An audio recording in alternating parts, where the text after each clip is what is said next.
Halo, jumpa lagi dengan saya Asafio di channel yang membahas tentang ilmu pengetahuan sosial.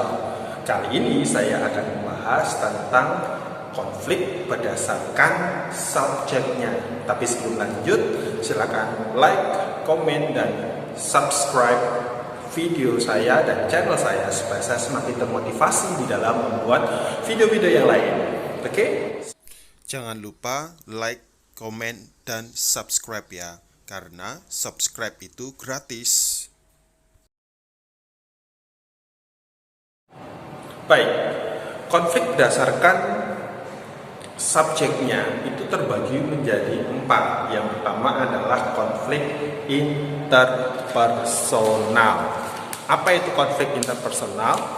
Pada intinya, konflik interpersonal itu adalah konflik yang terjadi antara seseorang dengan yang lain, misalnya seperti itu. Jadi ada banyak contoh yang bisa kita temukan. Sekedar saya ada konflik dengan orang tua saya, saudara saya, atau konflik dengan teman saya. Nah, biasanya konflik ini terjadi pasti karena adanya perbedaan pendapat, perbedaan tujuan, pandangan, seperti itu. Konflik interpersonal ini termasuk konflik yang sifatnya sederhana, tetapi apabila konflik jenis ini tidak segera diselesaikan, maka bisa mengakibatkan konflik yang lebih besar lagi. Kemudian yang kedua adalah konflik intrapersonal. Kita mengenalnya sebagai konflik batin. Jadi konflik ini terjadi antara seseorang dengan dirinya sendiri karena dia dihadapkan pada suatu tujuan atau suatu pilihan yang susah untuk diambil. Sering kan kita mengalami hal seperti itu. Kita dihadapkan pada pilihan dan kita itu bingung untuk memilih ya atau enggak, iya enggak, iya enggak, iya enggak. Banyak pertimbangan dalam memutuskan sesuatu. Menurut Wirawan, maka konflik intrapersonal ini secara umum terbagi menjadi 3. Yang pertama adalah konflik pendekatan-pendekatan. Apa itu konflik pendekatan-pendekatan? Konflik ini terjadi karena kita harus memilih 2 alternatif yang berbeda, tetapi sama-sama menarik dan berkualitas.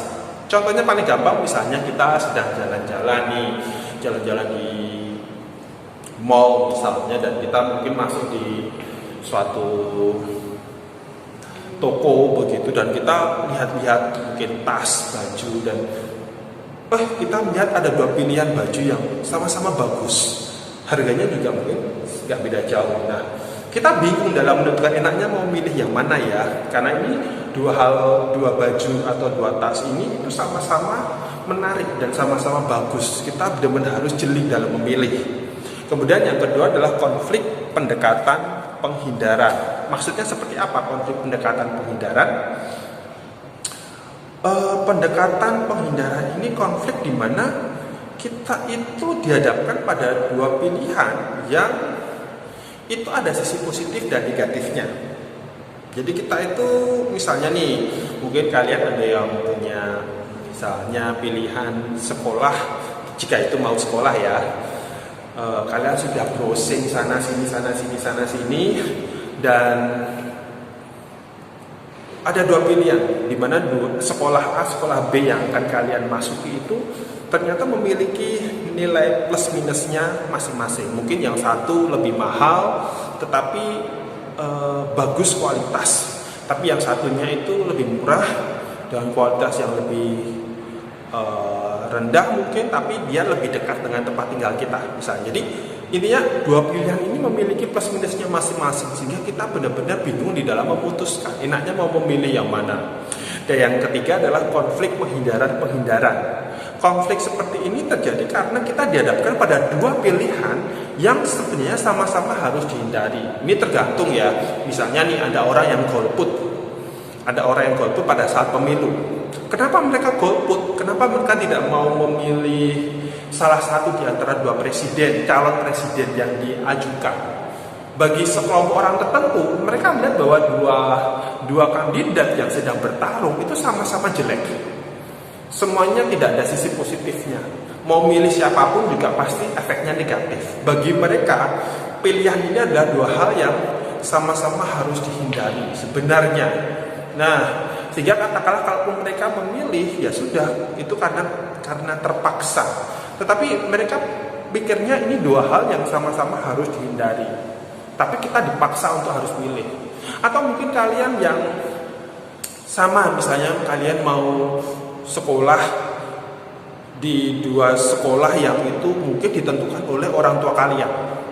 Kalian sama-sama gak suka dengan sekolah itu karena itu bukan dari diri kalian. Tetapi kalian harus memilih salah satu di antara dua pilihan yang sudah diberikan oleh orang tua kalian. Nah, itu namanya konflik penghindaran-penghindaran. Jadi dua pilihan yang sebenarnya harus dihindari, tetapi kita tetap harus memilih. Kemudian konflik yang ketiga adalah konflik individu dengan kelompok. Apa itu? Ini konflik yang terjadi apabila seseorang itu ada masalah, ada konflik dengan satu kelompok. Mungkin misalnya kalau saya sedang datang di satu tempat kampung begitu, di mana saya kan karena masih pendatang baru dan mungkin saya belum mengetahui budaya yang ada di sana, maka terjadi konflik dengan penduduk di sana. Nah, ini karena adanya perbedaan nilai